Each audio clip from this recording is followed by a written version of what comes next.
Dude, we had a hell of a weekend, man. Saturday was a blast. Got to test an all new motorcycle, the 2026 Ducati Desmo 450 MX.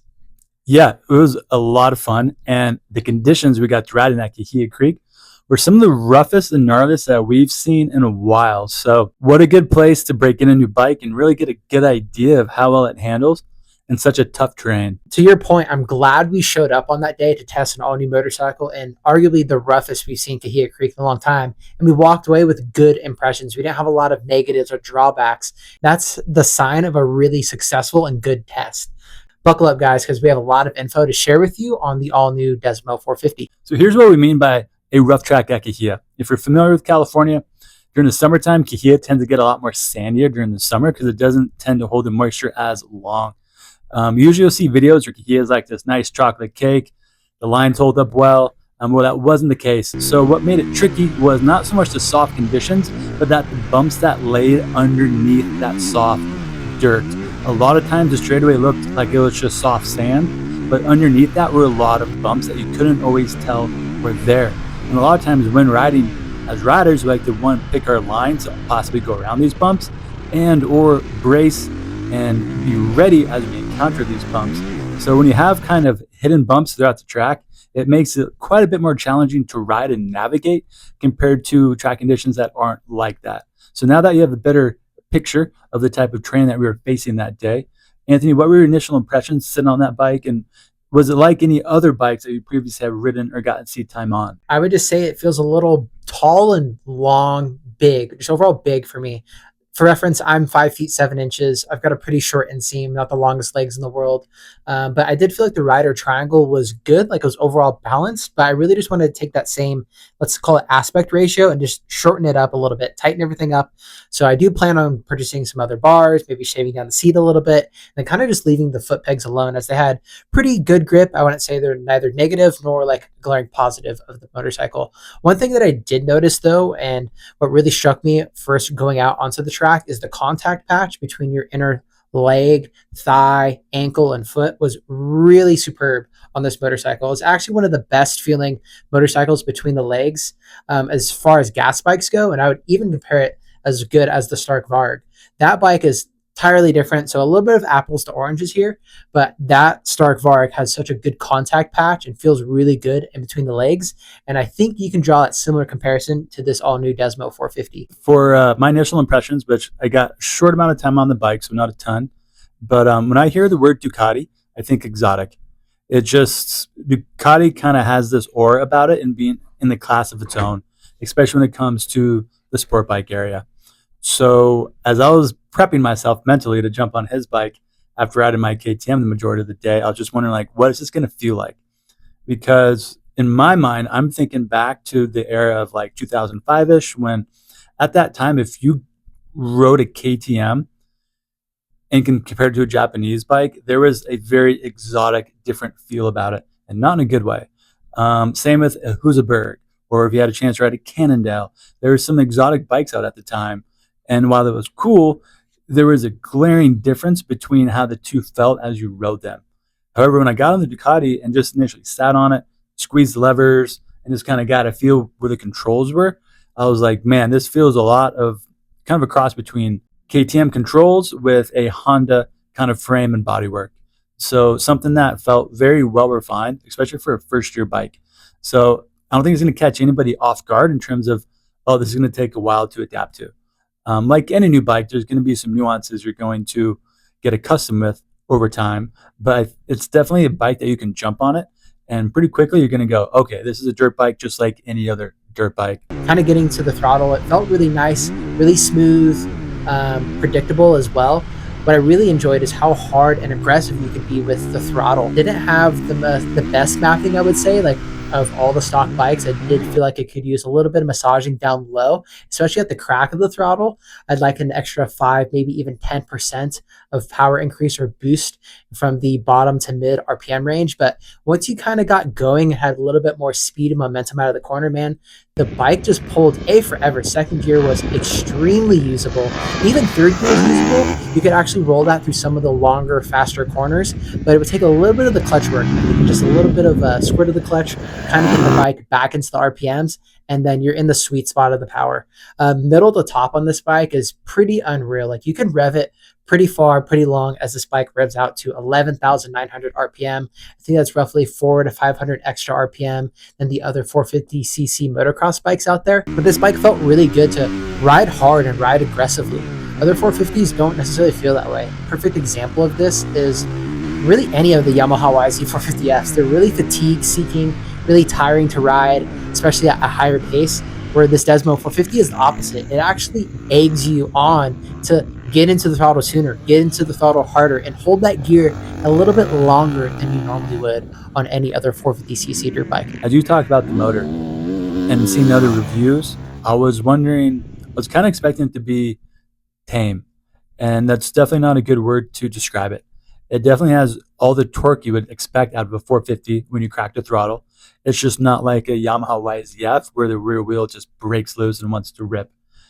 I think depending on the size of the rider you are, that's going to vary on your preference. As you see, we're both cutting it at around 155 pounds-ish. So can we ride Yamaha? Sure. It's just a lot of power. The bike doesn't know we're on it. For your heavier guys, I can see the advantage of wanting that.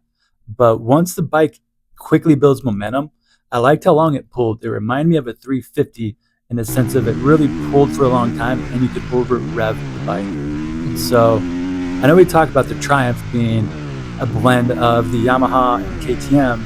This feels like a blend of the KTM and a Honda. For sure, especially that like a KTM 350 SXF. And another thing that I didn't touch on when I was talking about the motor is this bike freewheels and has very minimal engine braking, which we are both personally a huge fan of. Engine braking can also impact suspension performance as it loads up the front end of the motorcycle as you head into a corner.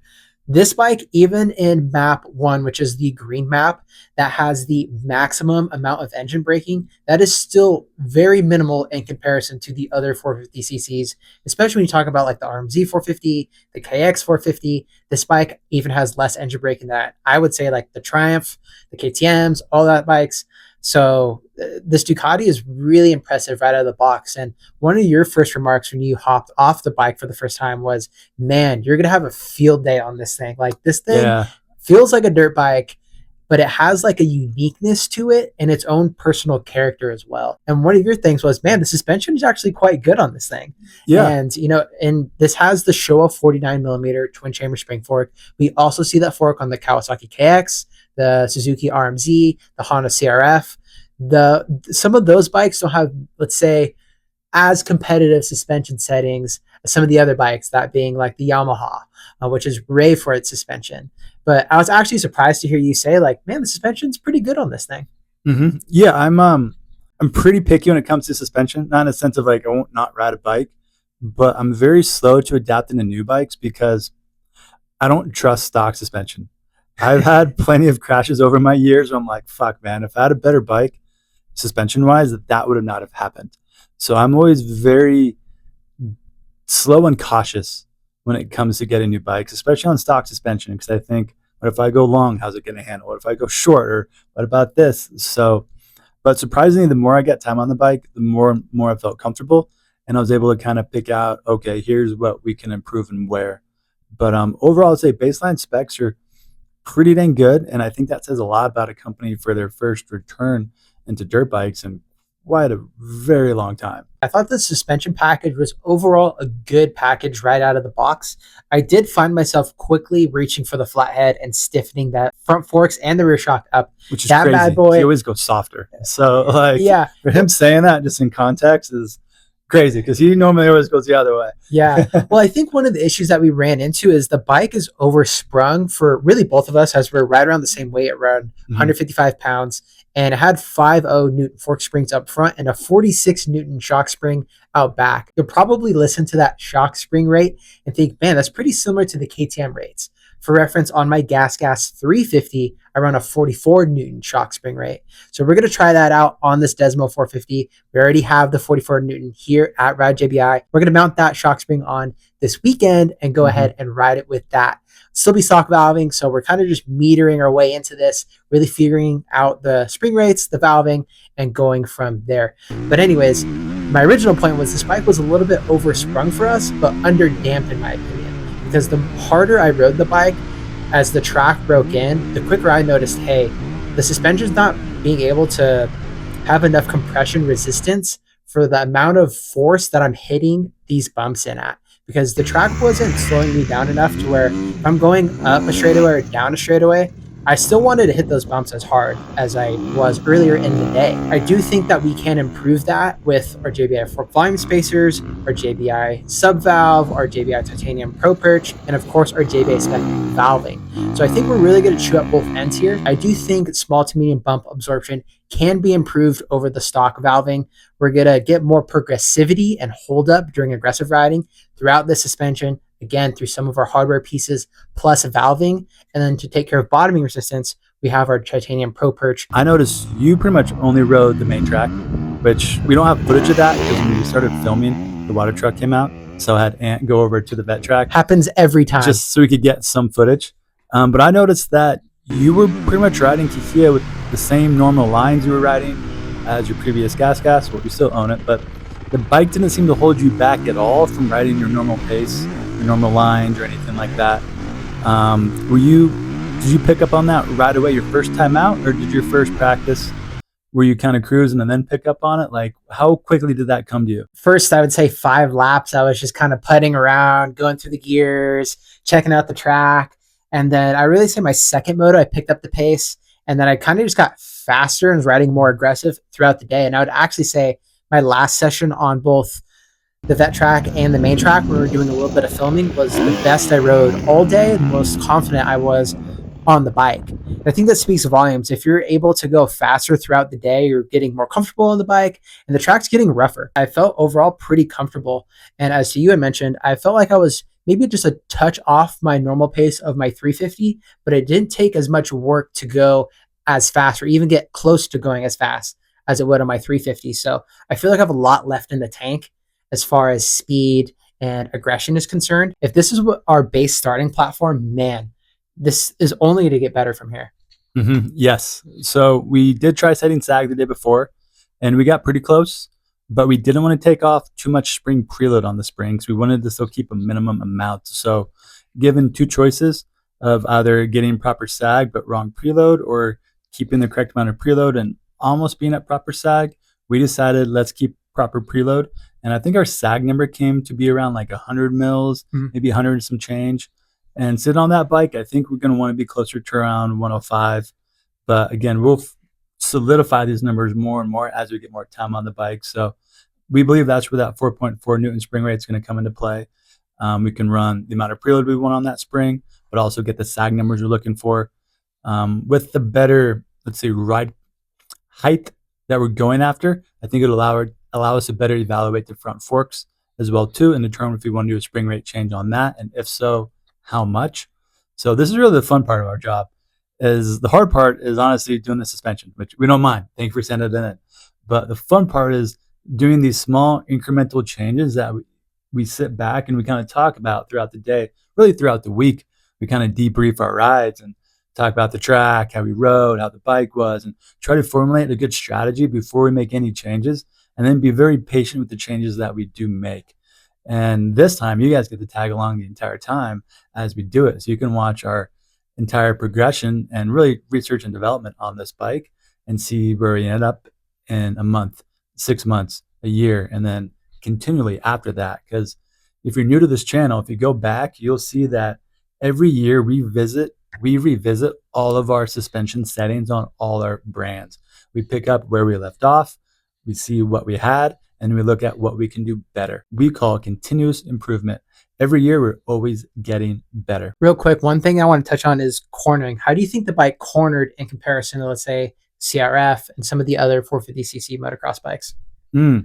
I liked it, man. It felt very much at home. And by that, I mean, I personally ride a KTM 450 or a Stark Varg, are the 2 bikes I own and get the most time on right now.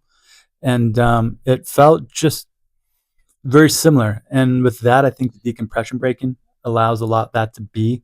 You can really roll through corners if that's your style and not have the bike feel heavy.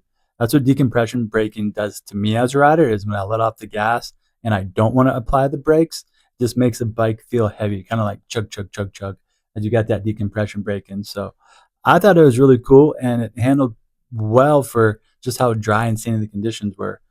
And I understand for some of you that might be your everyday dirt, but for the majority of you, that usually isn't. It's usually not our dirt here. And as you go back east in the US, your dirt just gets better and better. Now, what can you guys expect from us in the coming months? There's a lot to be excited about, especially when it comes to the Desmo 450. So if you're picking up one of these bikes very, very soon, listen up because we have some exciting things in store for this bike. As we talked about earlier, we're working on settings for this bike. We're testing in stock form, testing out different spring rates. And then, of course, we will have our own JBI spec Desmo 450 specific setting. A lot of our Honda CRF, our Kawasaki KX, JBI spec parts fit this Desmo 450. And what I mean by that is our Showa JBI subvalve, our fork volume spacers, our JBI Titanium Pro Perch, our JBI Titanium Leaf Spring Cup. You guys get the point from here on out.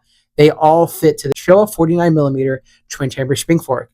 Out back, the Showa monoshock is very similar to the Showa Unitrack shock seen on the Kawasaki KX 450. The main difference being a bleed port in the shock body, and then as JB pointed out, yeah, and then as JB pointed out, the shock clevis is different. I've actually gone on record saying the shock is identical, but props to my man over here because he pointed out shock clevis is different. It is kind of a little bit of a pain reaching the rebound adjuster. Yeah, it's offset. Bolt. It's not in line with the rebound bolt. It's offset a little bit. Yeah, that's a small gripe there. It's not the biggest thing in the world, but anyways, yeah. So I do think our bladder cap is just going to mount right on into the shock body, and then we will have our Desmo 450 shock bladder cap. There we go. Unless you love the caps with the rubber plugs and you got to pierce with the needle. We're just typically not a fan of those for it. Yeah, or you could have a nice fancy looking one with a Schrader valve on it. That looks really cool for only $60 and very reliable. Yeah, very unlikely it's going to leak gas from the Schrader valve. Easier to check, and your local suspension guy will love you when it comes to the time of actually servicing your shock absorber. But you're right, man. It does seem like a little mix of parts. We haven't tried it yet, but it seems like our in-house JBI Showa Honda forks might mount right up to that bike. We already checked the diameter of the outer tube and where that fits the triple clamps. So we believe that's going to slide in right there. We just need to verify axle and the brake mount, which will be cool because that'll at least allow us to leave his fork stock and at least just throw on a setting that we know works well in the Honda and just kind of get an idea, like, are we at least within ballpark or reason, or do we got to totally start over from scratch? And then that at least hopefully gives us then 2 sets of forks to work with. For the shock, we're going to be utilizing just one shock, unless we can find another one to buy. If you blow up your Desmo, we'll buy your shock from you. Yeah. Or a Kawasaki. We know the Kawasaki shock fits. Oh, yeah. Oh, yeah, it's true. It still will. It's just different rebound placement for the clicker. Yep. Oh, then I'm going to go buy a shock off of eBay. Yeah. There we go. So as we mentioned, a lot of the parts already fit. What you can expect from us is JBI spec Desmo 450 DIY kits to be coming out this fall. Once we finalize settings, all of those parts already mount up to the forks, already mount up to the shock. So we're going to have JBI spec DIY kits for this bike pretty soon. We will also open up revalve services for this bike. So if you're local to us, or if you want us to revalve your suspension, but you're not local to us, then ship your suspension to Rad JBI HQ. We'll go ahead and revalve it and ship it back to you wherever you are located inside the US. Sorry for you foreigners, we are no longer doing international work. We will forward to a forwarding address, and then you guys can figure it out from there. But from now, we are just US only. So yeah, man, we got DIY kits. We'll have revalve services, parts for this bike. I think if we get enough demand, I got approval for limited edition fork stickers for this bike. So really excited about that. It'd be cool.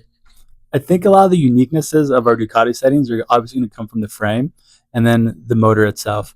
It's not that the motor feels wildly different than anything else, but it definitely has a unique rev characteristic, and be able to pull the gear a little bit longer than you can other bikes. I think we're going to need to account for that in our settings. And again, that's the really fun part of our job, is we're going to get to go test an already really cool bike and see how great we can make this thing. And then eventually, Tony, if you see this, we'll send you suspension. Oh yeah, on us. Yes. Well, thank you guys for tuning in to our first impression of the all-new Ducati Desmo450. There's going to be a lot of Desmo450 content here on the Ride JBI YouTube channel. We are hard at work testing this bike. Test 1 is already in the books. I think our next ride is going to be out at Fox Raceway, so a little bit different dirt, a little bit different track, and a different ride report after that as well. And then we're going to break the suspension down, show you guys what's inside, how it's similar to maybe some other bikes in the 450cc paddock, what we think the suspension valving is, and how that correlates to our on-track riding impressions. We will also show you how to remove the shock, how to remove the forks, mount it all up back together. And then our final episode in this series will be our JBI spec Desmo 450 tested with JB, myself, and our resident test rider, Chappie Fiend, who we've worked with in the past on numerous builds, numerous bikes. He also rips and is around our same height, weight, and I'd say he's a little bit faster than both of us. Just a little bit. I'll give him that. And by that, I mean a lot bit, at least for me. Well, again, thank you guys. If you aren't already, please subscribe to the Ride JBI YouTube channel, as we have a lot more content coming up on our YouTube channel very shortly. Thank you guys again for tuning in. Peace.